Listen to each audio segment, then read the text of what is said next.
A relação entre Reinaldo Flair e sua filha Irina sempre foi permeada por um intenso conflito, e a disputa pela herança da família parecia ser o epicentro dessa animosidade. Ao longo dos anos, sempre após uma acalorada discussão, Irina tomava atitudes drásticas, como trocar a fechadura da casa que ambos dividiam, tudo para garantir que seu pai não tivesse acesso à propriedade. A tensão entre os dois era palpável, e apesar de as brigas constantes e o medo crescente de Reinaldo pela própria segurança serem evidentes, ninguém de fato imaginava que o rancor e a cobiça desmedida de Irina a levariam a agir de maneira ainda mais radical.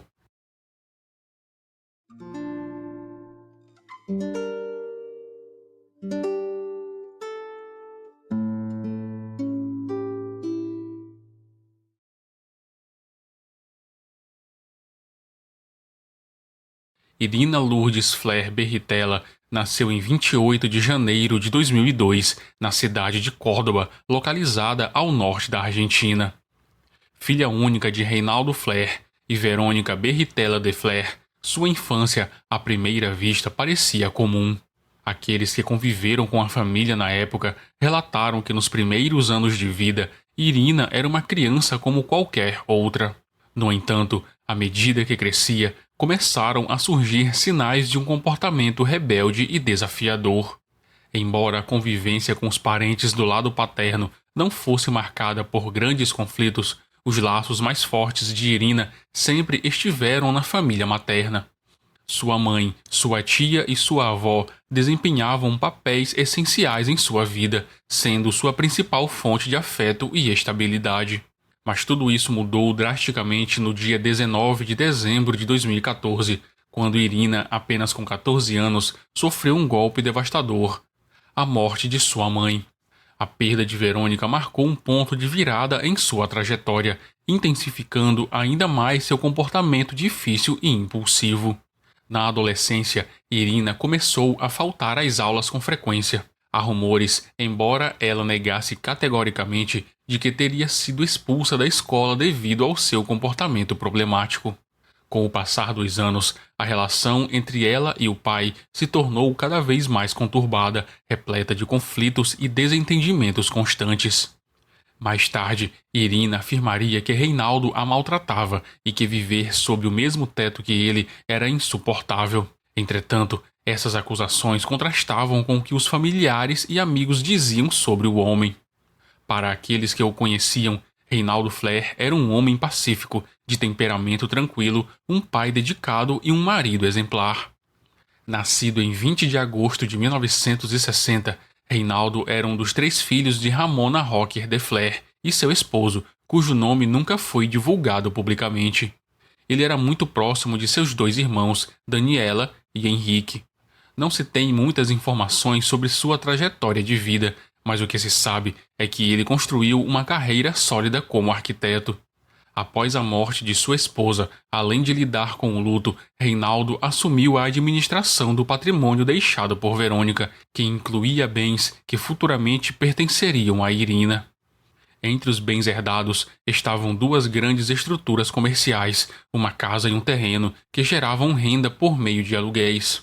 Além de administrar os negócios da falecida esposa, Reinaldo continuou gerenciando seus próprios bens e, ao se aposentar, passou a trabalhar vendendo materiais de construção para lojas especializadas. Eventualmente, também atuava como colaborador e membro da equipe administrativa de uma consultoria. Após a morte de Verônica, pai e filha passaram a morar juntos em uma casa localizada na Avenida del Interior, no bairro Los Bulevares, em Córdoba.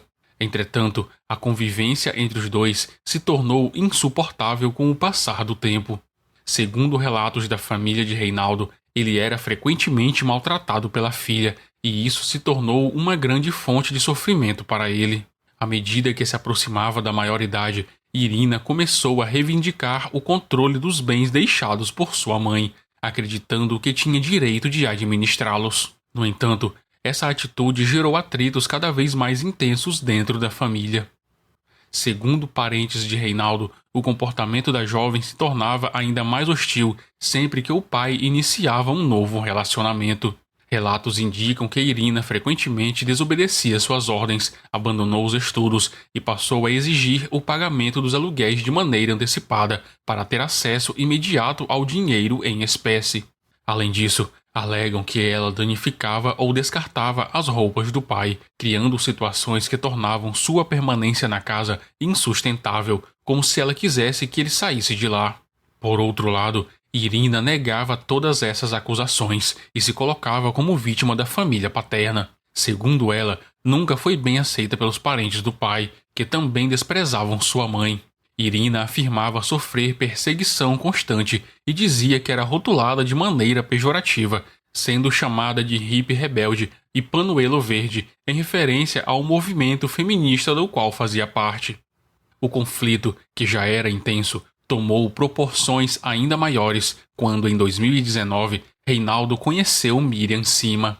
O envolvimento entre os dois evoluiu rapidamente, tornando-se um relacionamento sério no ano seguinte.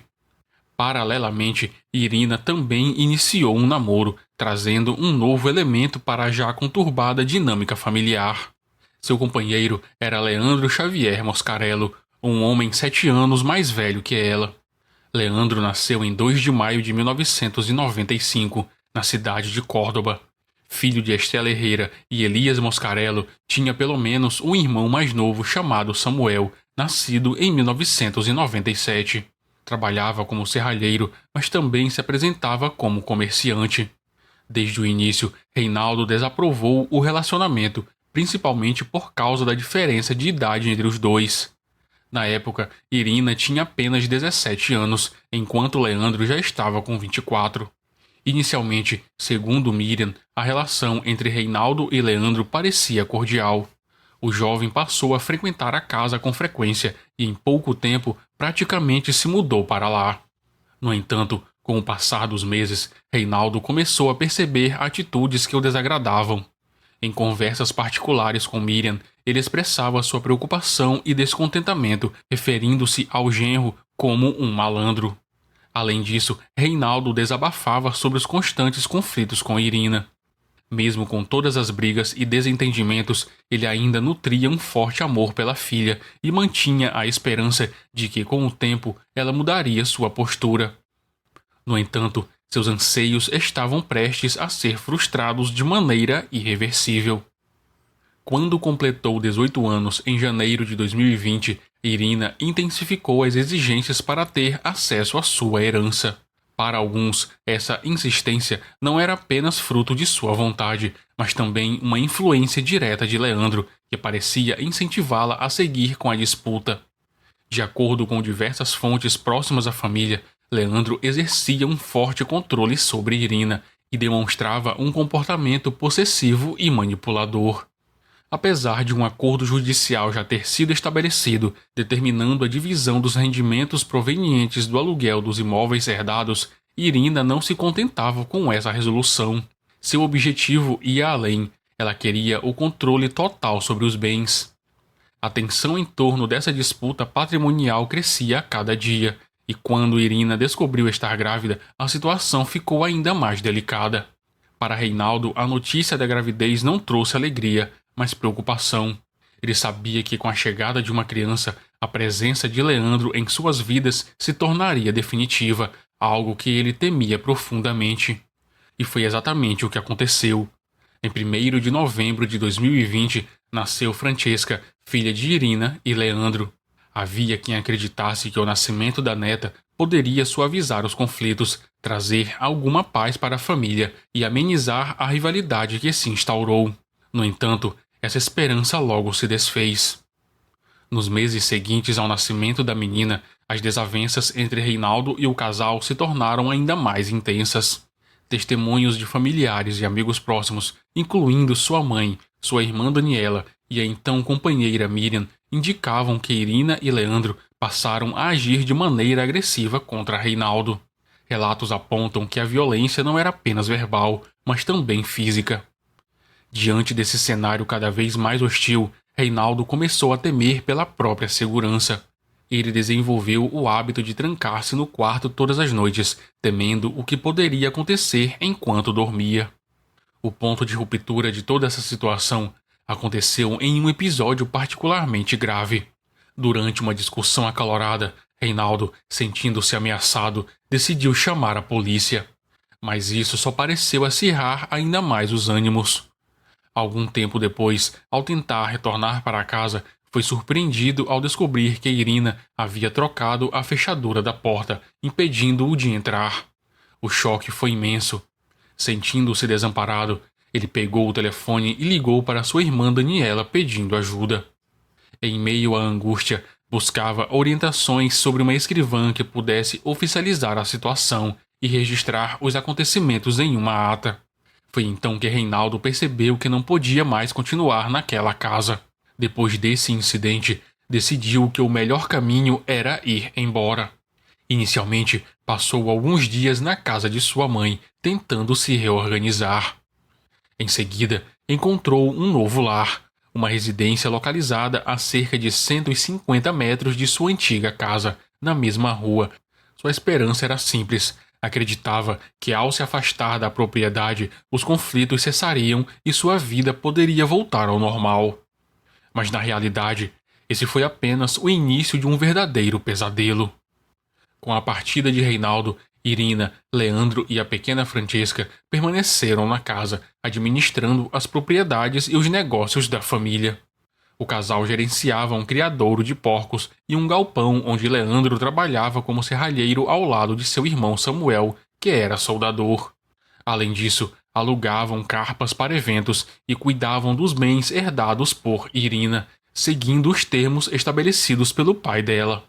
No entanto, mesmo com essa estabilidade, Irina não se conformava com a divisão de bens e continuava a perseguir Reinaldo, exigindo que ele lhe entregasse tudo o que possuía. Ramona, a mãe de Reinaldo, relatou que a neta fazia de tudo para atormentá-lo. Segundo ela, após a mudança, Reinaldo tentou recuperar seus 2 cachorros, mas os encontrou mortos, supostamente envenenados pela filha. O sofrimento não parou por aí. Ramona também afirmou que a neta se desfez das cinzas do avô paterno de Reinaldo, que ele guardava cuidadosamente em uma urna. Mesmo diante de tantas afrontas, Reinaldo ainda nutria a esperança de que Irina pudesse mudar, principalmente agora que era mãe. Daniela, sua irmã, afirmou que ele suportou humilhações e dores inimagináveis apenas para continuar presente na vida da filha. No entanto, sua família temia que a situação fugisse do controle e se tornasse insustentável. Reinaldo, tentando seguir em frente, dedicou-se ao trabalho e ao relacionamento com Miriam. No final de 2021, depois de quase 2 anos juntos, os dois planejavam morar na mesma casa e abrir um negócio gastronômico. Ele a incentivava em seus projetos e, como símbolo de compromisso e de um futuro promissor, Miriam lhe presenteou com um anel de ouro. Esse simples gesto, no entanto, foi o estopim para um novo conflito com Irina, que não aceitava a ideia de Reinaldo reconstruir sua vida ao lado de outra mulher. As discussões sobre os bens se intensificaram e o acordo inicial, antes estabelecido de forma pacífica, parecia ruir. Segundo Miriam, ambos contrataram advogados e Irina passou a reivindicar toda a herança materna, ignorando o fato de que, por lei, metade dos bens pertencia ao viúvo. Os conflitos não se restringiram à esfera judicial. Em uma conversa com Miriam, Reinaldo confidenciou que Irina já o havia ameaçado com uma faca em 2 ocasiões, obrigando-o a passar a noite dentro do carro por medo. Além disso, ele também temia Leandro, que lhe fazia ameaças constantes. Mesmo diante dessas situações, Reinaldo carregava um sentimento de tristeza profunda. Ele amava sua filha e sua neta, e desejava apenas que as disputas terminassem de forma pacífica. No entanto, ninguém poderia imaginar o desfecho sombrio que aguardava a família Flair. A relação, já desgastada por brigas e ressentimentos, caminhava para um final abrupto e trágico que deixaria marcas irreversíveis na vida de todos os envolvidos.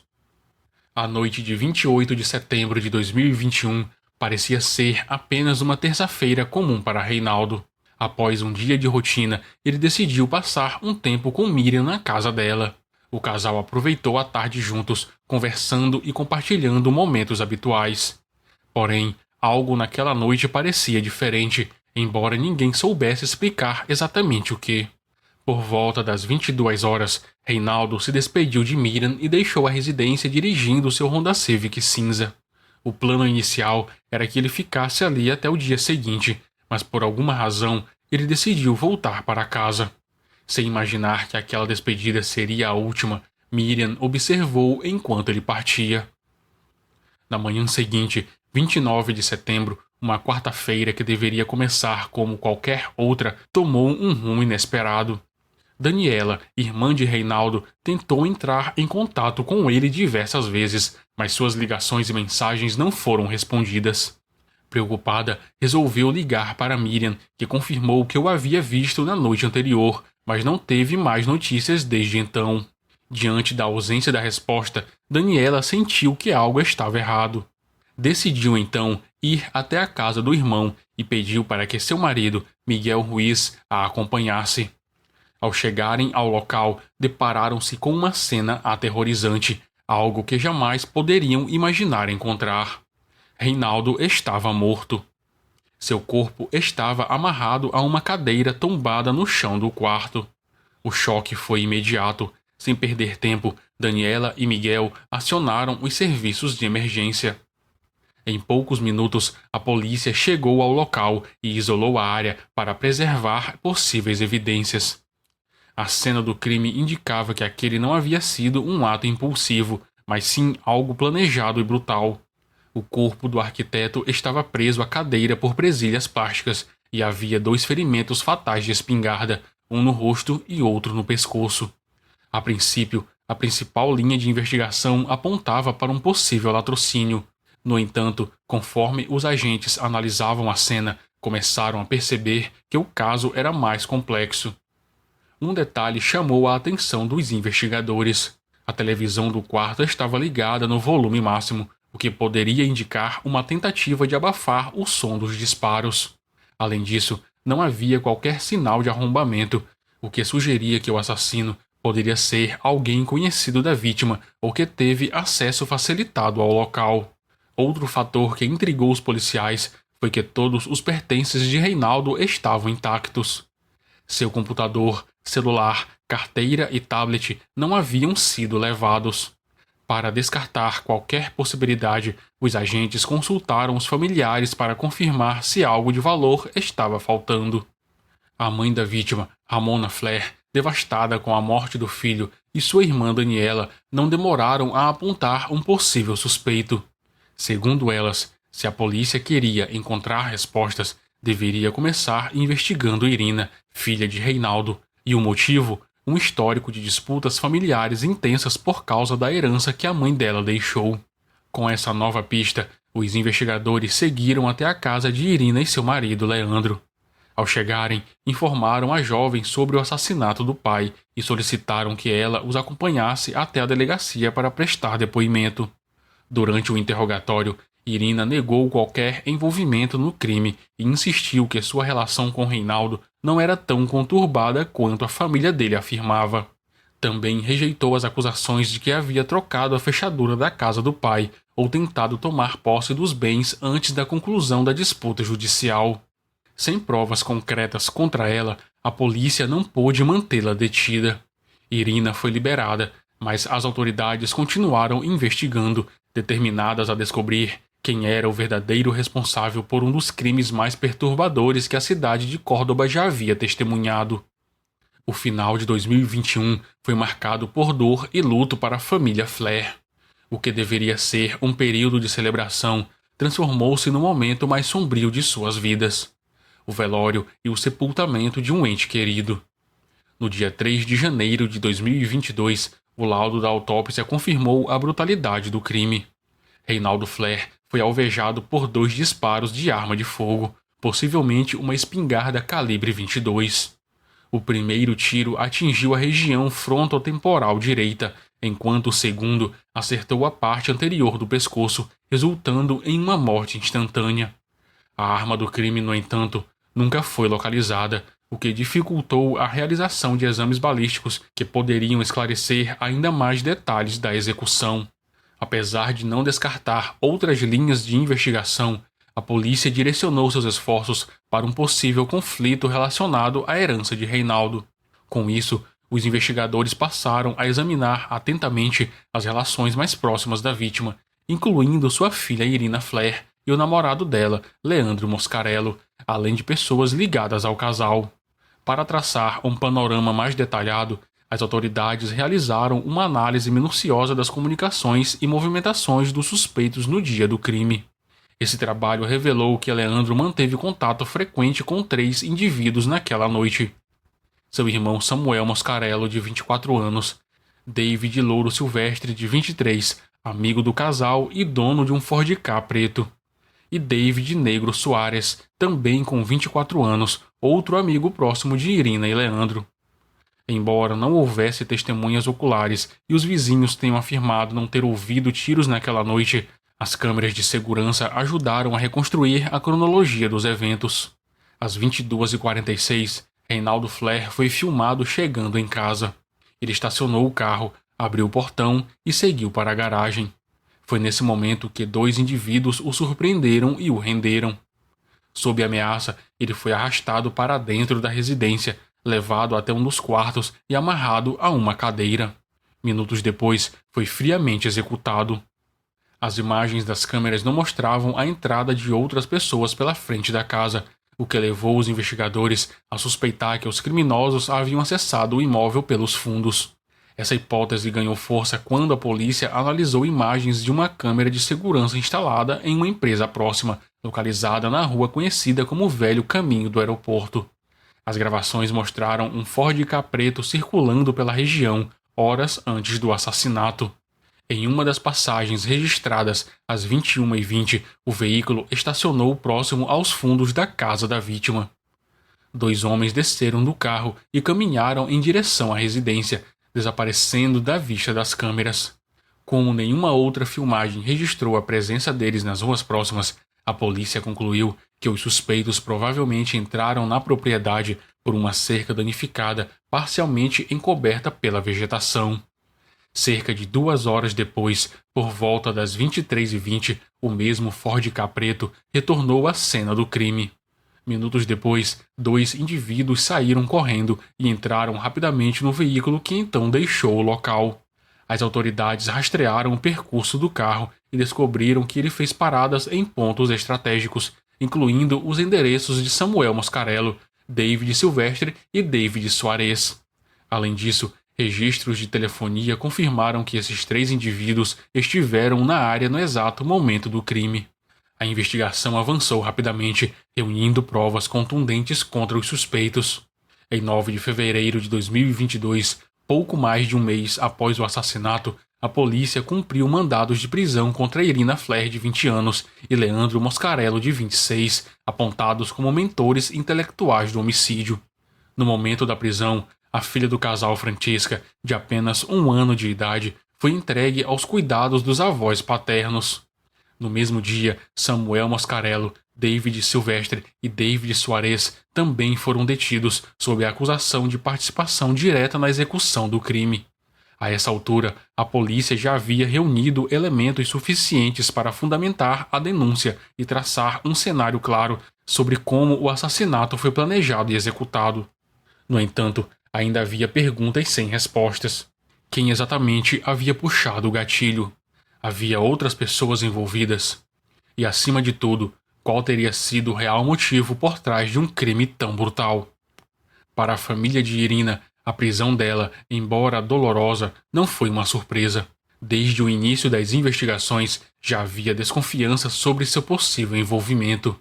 Em entrevistas concedidas à imprensa, Ramona, mãe de Reinaldo e avó de Irina, revelou que a situação entre pai e filha se deteriorou significativamente após a morte de Verônica. A situação se agravou ainda mais quando Irina iniciou um relacionamento com Leandro. Segundo Ramona, seu filho chegou a manifestar medo de ser assassinado pela própria filha, que frequentemente o ameaçava caso ele decidisse se casar novamente. A preocupação de Irina girava em torno da herança, o que aumentava as tensões familiares. A notícia de sua prisão e do envolvimento no assassinato de Reinaldo rapidamente tomou conta dos noticiários, gerando grande comoção nacional. A possível motivação financeira para o crime fez com que o caso ganhasse ainda mais repercussão e indignação pública. Pouco tempo depois da prisão dos 5 suspeitos, a promotora responsável pelo caso concedeu uma entrevista coletiva à imprensa, onde afirmou possuir provas suficientes para indiciar Irina e Leandro como participantes necessários no crime, enquanto David Silvestre, Samuel Moscarello e David Soares foram enquadrados como coautores. Todos foram formalmente acusados de homicídio qualificado pelo uso de arma de fogo. No caso específico de Irina e Leandro, a promotoria destacou que o parentesco com a vítima poderia agravar ainda mais a acusação. A promotora também confirmou que a hipótese de motivação financeira estava sendo investigada e ressaltou que, caso os acusados fossem condenados, poderiam enfrentar a pena de prisão perpétua. Durante a coletiva, a imprensa tentou extrair declarações dos acusados, mas todos permaneceram em silêncio. Em novembro de 2023, a promotoria anunciou um novo desdobramento no caso. Os 5 réus seriam julgados por um júri popular. A acusação foi reformulada e todos passaram a responder por homicídio triplamente qualificado, considerando os agravantes de vínculo, alevosía e cobiça, além do uso de arma de fogo. A pena máxima continuava sendo prisão perpétua.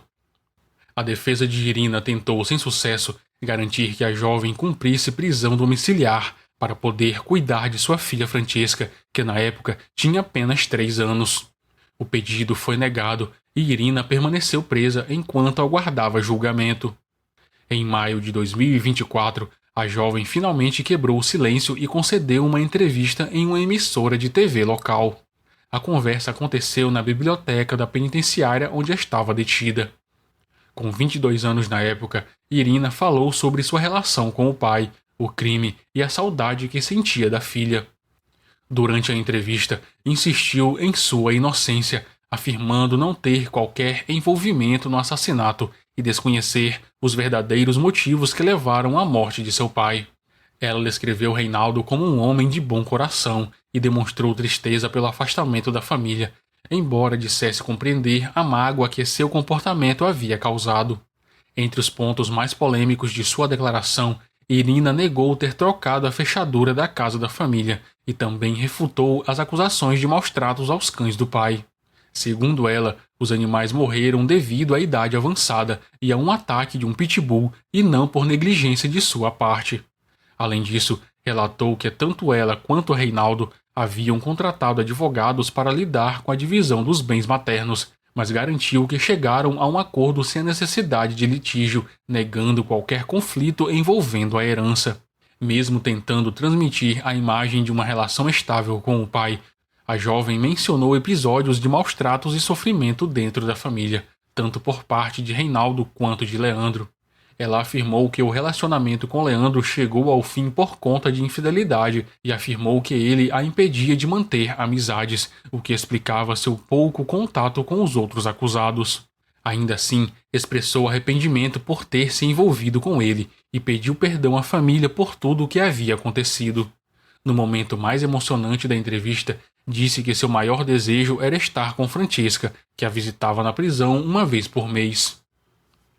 O julgamento teve início em 1º de julho de 2024, na 8ª Vara Criminal de Córdoba, sob a condução de um júri popular. Durante as alegações iniciais, Irina e Leandro foram apontados como os mandantes do crime, enquanto Samuel e David Silvestre foram identificados como os executores. Já David Soares foi acusado de atuar como motorista e participe necessário na ação criminosa. A promotoria foi categórica ao pedir prisão perpétua para todos os réus, com exceção de David Soares, para quem a pena sugerida foi de 15 anos de reclusão. A acusação se baseou em um conjunto robusto de provas, incluindo análises de chamadas telefônicas, rastreamento de celulares, imagens captadas por câmeras de segurança e uma série de depoimentos. A defesa de Irina tentou argumentar em favor de sua inocência, enfatizando sua juventude e seu papel como mãe. No entanto, diante do peso das evidências apresentadas pela promotoria, a batalha judicial se mostrava cada vez mais difícil para a jovem. Durante o julgamento, depoimentos cruciais reforçaram a acusação e ajudaram a traçar um retrato mais nítido da motivação por trás do crime. Miguel Ruiz, cunhado de Reinaldo, declarou que Irina desejava a totalidade da herança, incluindo todos os bens deixados pelo pai. Daniela Flair, irmã da vítima, foi ainda mais enfática ao afirmar que Irina era a única inimiga de Reinaldo, descrevendo o ódio que ela nutria pelo próprio pai e sua obsessão pelo patrimônio da família. Em seu depoimento, Daniela detalhou as ameaças constantes que o irmão vinha sofrendo. Miriam, que mantinha um relacionamento com Reinaldo, descreveu sua convivência com ele como algo muito especial, ressaltando que ele era um homem íntegro, correto e de boa índole. Ela relatou que Reinaldo vivia amedrontado por causa de Irina e Leandro, que constantemente o ameaçavam de morte. O medo era tão intenso que ele havia desenvolvido hábitos incomuns. Dormia com as chaves sob o travesseiro e mantinha a porta do quarto sempre trancada. Em agosto daquele ano, o caso sofreu uma reviravolta inesperada. Samuel Moscarello e David Silvestre confessaram ter sido os autores materiais do crime, mas tentaram eximir Irina de qualquer culpa, alegando que tudo não passou de um assalto que não deu certo. No entanto, a declaração dos dois homens não foi suficiente para convencer o júri, pois as provas apontavam para um crime premeditado e orquestrado. No dia 27 de agosto, os réus tiveram a oportunidade de apresentar suas últimas palavras antes do veredito. Chorando, Irina negou qualquer envolvimento na morte do pai. Repetiu seus argumentos anteriores e afirmou que a condenação à prisão perpétua a impediria de criar sua filha. Leandro também negou participação, tentando transferir a culpa para seu próprio irmão. Já os outros acusados pediram desculpas à família Flair e imploraram para que o júri reconsiderasse o caso, alegando que não eram assassinos de aluguel. A cena mais emocionante do julgamento veio de Ramona Flair, a matriarca da família de 88 anos. Encarando a neta, ela fez um questionamento direto e doloroso. Por quê? Suas palavras carregavam um misto de incredulidade e tristeza. Ela relembrou, entre lágrimas, os maus tratos sofridos por Reinaldo e lamentou o destino trágico do filho. Nos argumentos finais, a promotoria reforçou as intensas disputas entre pai e filha em torno da herança, enfatizando que essa tensão foi o principal motivo do crime. Como prova da ambição de Irina, foi mencionado que apenas um mês antes do assassinato, ela havia solicitado formalmente a divisão dos bens do pai. Então, em 30 de agosto de 2024, veio o veredito. O júri, por unanimidade, condenou Irina e Leandro à prisão perpétua por homicídio quadruplamente qualificado, considerando os agravantes de vínculo familiar, alevosia, motivação por ganância e a participação de mais de uma pessoa no crime. Samuel Moscarello e David Silvestre receberam a mesma sentença, porém com 3 qualificadoras: vínculo, aleivosia e atuação em conjunto. Além disso, ambos também foram condenados por violação de domicílio. David Soares, por sua vez, teve um destino diferente. Por ter confessado a participação e seu papel menos central no crime, sua pena foi reduzida para 13 anos de prisão. Apesar das condenações, a defesa ainda poderia recorrer da decisão. Ao final do julgamento, as reações foram carregadas de emoções intensas. Ramona lamentou profundamente os atos da neta, afirmando que jamais imaginou que Irina pudesse ser capaz de algo tão cruel. Daniela, por outro lado, expressou um misto de alívio e tristeza. Para ela, a justiça havia sido feita, mas o preço foi alto demais. 2 perdas irreparáveis dentro da própria família. Em setembro, a 8ª Vara Criminal de Córdoba divulgou os fundamentos da sentença. No documento, foi destacado que a cobiça desmedida de Irina e Leandro foi a principal motivação do crime, pois ambos desejavam se apropriar da herança de Reinaldo, avaliada em quase 27 milhões de pesos argentinos. Segundo os juízes, um detalhe específico teria sido o estopim para o assassinato: um anel de ouro dado por Miriam a Reinaldo. O casal interpretou o presente como um sinal de que o pai desejava se casar novamente, o que os afastaria definitivamente da herança. As provas revelaram que o crime foi meticulosamente planejado com pelo menos 24 horas de antecedência e contou com a participação ativa de todos os condenados. Diante da brutalidade do caso, surgiram rumores de que a família Flair tentaria deserdar Irina para impedi-la de se beneficiar financeiramente da morte do próprio pai. No entanto, o impacto dessa decisão sobre Francesca, a filha de Irina, que estava sob cuidados da família Mascarello, permanecia incerto. O desfecho do julgamento marcou o fim de uma tragédia que destruiu uma família inteira e chocou profundamente a cidade de Córdoba. A história da família Flair nos mostra como a ganância e o rancor pode consumir as pessoas, levando-as a cometer atos inimagináveis. Não se trata apenas de dinheiro, mas de uma teia complexa de ressentimentos, manipulação e uma total falta de respeito pela vida humana. A frieza com que Irina e Leandro planejaram a morte de Reinaldo é simplesmente repugnante. A tentativa de Samuel e David de proteger Irina no julgamento, confessando o crime, não ameniza a gravidade de suas ações. Eles também são culpados e devem pagar por sua participação nesse ato hediondo. A justiça foi feita. Em termos legais, sim. Os responsáveis foram condenados. Mas será que alguma sentença pode realmente compensar a perda irreparável de uma vida? A dor da família Flair, a traição de uma filha, a orfandade de uma neta. Essas feridas dificilmente cicatrizarão. Este caso nos força a confrontar uma verdade desconfortável. A de que o amor e o ódio podem coexistir dentro de uma mesma família. E que, por vezes, a escuridão prevalece. É um conto trágico que serve como alerta. O dinheiro nunca deve ser colocado acima da vida, da família e da dignidade humana. Agora eu quero saber sua opinião. Você acha que a pena foi justa? O que você faria se estivesse no lugar da família Flair? Deixe seu comentário aqui embaixo. Se você gostou desse vídeo e quer acompanhar mais histórias impactantes como essa, inscreva-se no canal e ative o sininho para não perder nenhum conteúdo. Também peço seu apoio ao meu trabalho deixando um like. Isso nos ajuda a alcançar mais pessoas e continuar produzindo vídeos como esse. Compartilhe esse vídeo com seus amigos e familiares. Vamos tentar promover a reflexão e o debate sobre temas importantes como este. Confira outros vídeos do canal sobre crimes reais e histórias intrigantes. Muito obrigado por assistir até aqui. Um forte abraço e nos vemos no próximo vídeo.